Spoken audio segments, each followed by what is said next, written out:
Je vais un peu prendre le relais de la chronique de Nastasia. Donc là, on rentre dans l'histoire. Donc dans tout ce que je vais vous parler, on a des traces archéologiques et écrites. Et je vais vous parler d'approximation de pi.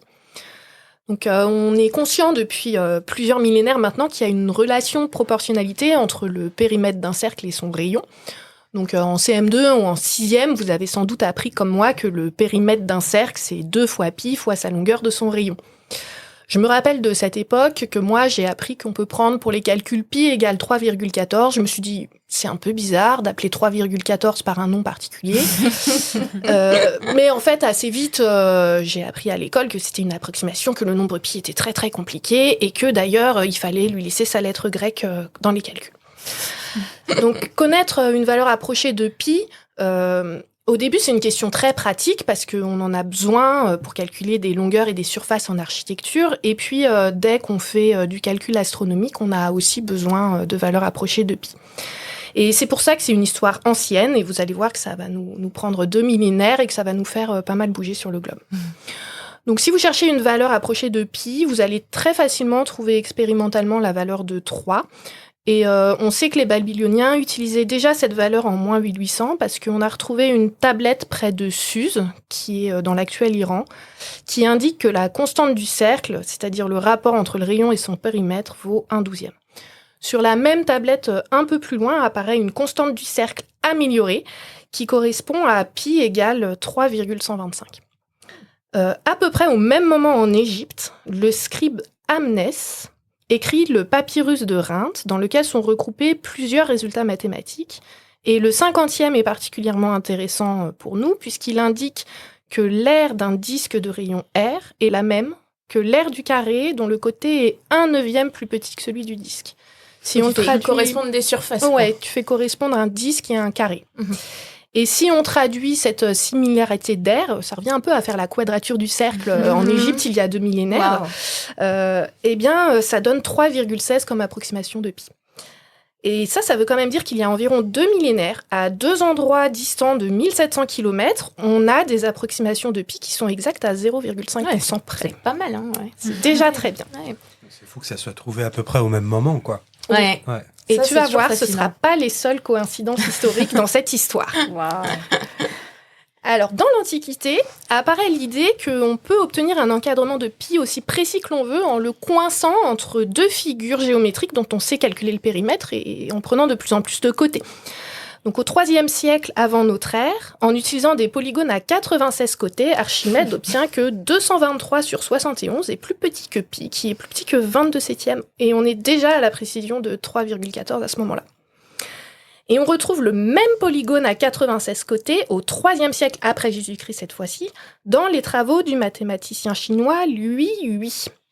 Donc, il utilise l'aire des polygones plutôt que leur périmètre, et il fait une remarque qui est intéressante. Il se rend compte que l'aire, pour passer d'un polygone de 48 côtés à 96 côtés, est environ 4 fois plus petite que celle qu'il vous faut pour passer d'un polygone de 24 côtés à 48 côtés. Et il remarque de même que l'aire pour passer d'un polygone à 96 côtés à 192 côtés est environ 4 fois plus petite que celle pour passer du polygone de 48 à 96. Et alors ça, c'est très malin parce que ça lui permet d'augmenter virtuellement le nombre de côtés de son polygone à l'intérieur du cercle, non pas en utilisant les formules exactes, mais vraiment très pénibles à calculer parce qu'elles font intervenir des racines carrées, et calculer une racine carrée, c'est compliqué. Eh bien, il peut remplacer ça par une simple série géométrique. Et ça lui permet, avec un polygone de seulement 96 côtés, d'obtenir l'approximation pi égale 3,1416, qui est aussi précise que celle qu'il aurait eue avec un polygone régulier à 3072 côtés. Alors moi, ce qui me fait rire, c'est que il mène des calculs très précis, puis il conclut en disant « Mais bon, faites 3,14, ça ira très bien. » Alors, on va sauter d'1 millénaire plus tard pour retrouver le mathématicien perse Al-Kashi, qui a poussé à l'extrême cette méthode en utilisant un polygone à plus de 800 millions de côtés pour arriver à une approximation de pi à 14 décimales tout de même.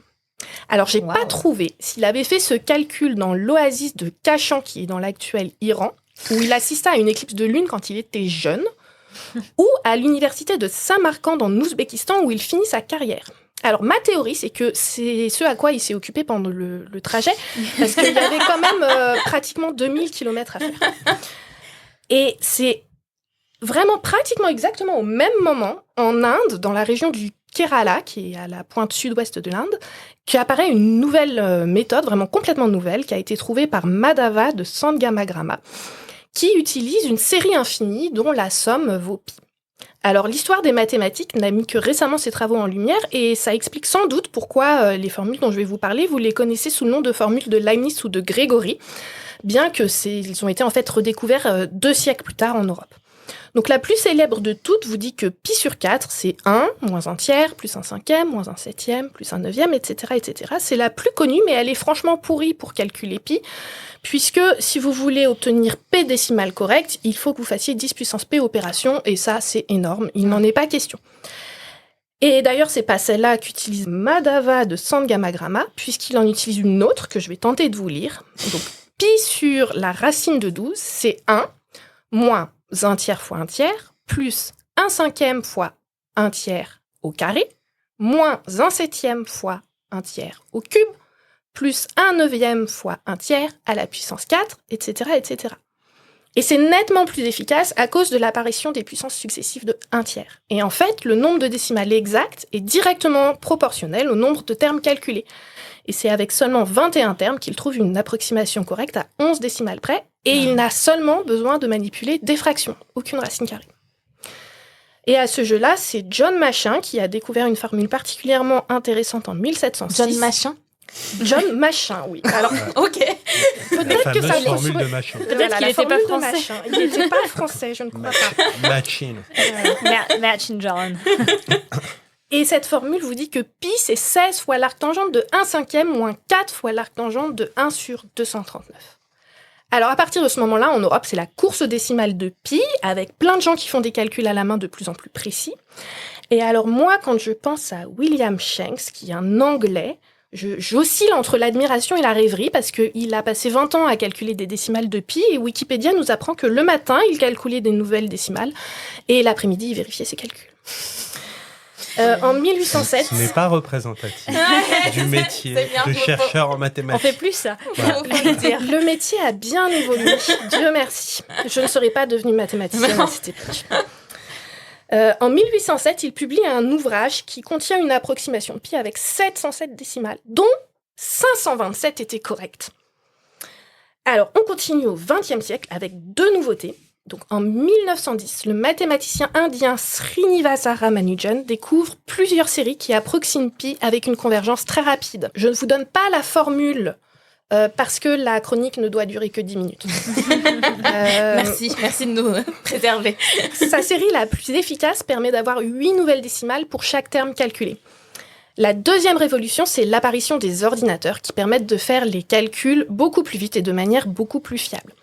En 2022, l'informaticienne japonaise Emma Haruka Iwao, qui est une spécialiste du calcul haute performance chez Google, a calculé 100 billions de décimales de pi. La simulation a tourné 5 mois et a utilisé plus de 500 terabits de mémoire. L'approximation de pi par un ordinateur, ça vient avec plein de nouvelles questions, comme comment stocker des très grands nombres, comment faire les multiplications et les calculs le plus vite possible, quelle architecture d'ordinateur est la mieux adaptée pour ces calculs, etc., etc. D'après Emma Haruka Iwao, la partie la plus stressante de ce travail fut la vérification des calculs à la fin. Et alors là, moi, ça m'a un peu fait rêver, parce que comment vérifier un calcul quand on détient le record du monde ? Donc on a personne avec qui se comparer.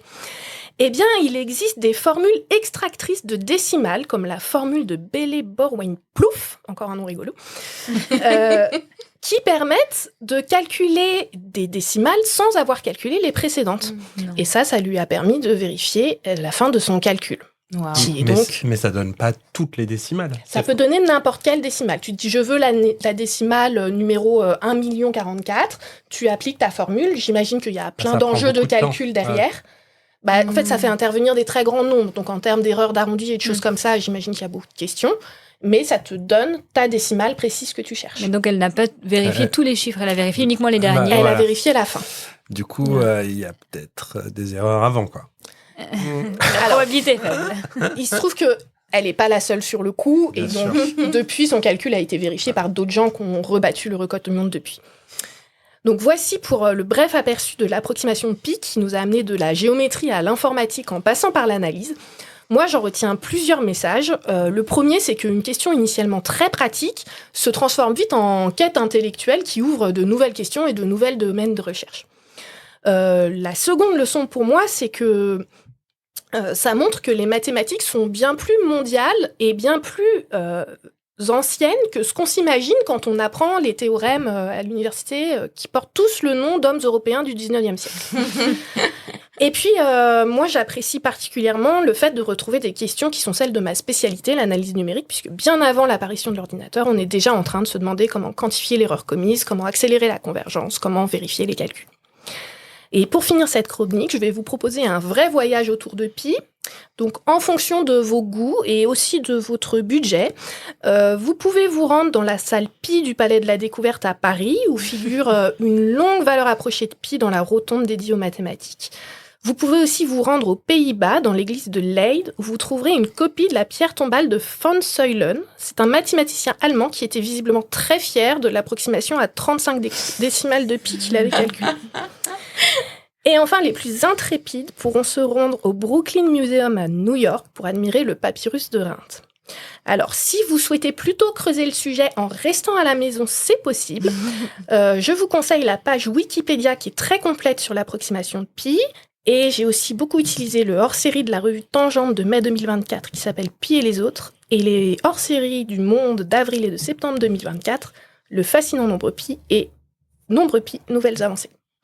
Merci beaucoup Nina, et puis je mettrai les références dans la description de l'épisode, comme ça pour ceux qui veulent aller creuser un peu plus, mais cette explication était déjà passionnante. En plus tu donnes des petits conseils voyage comme ça au passage, donc parfait. Merci beaucoup.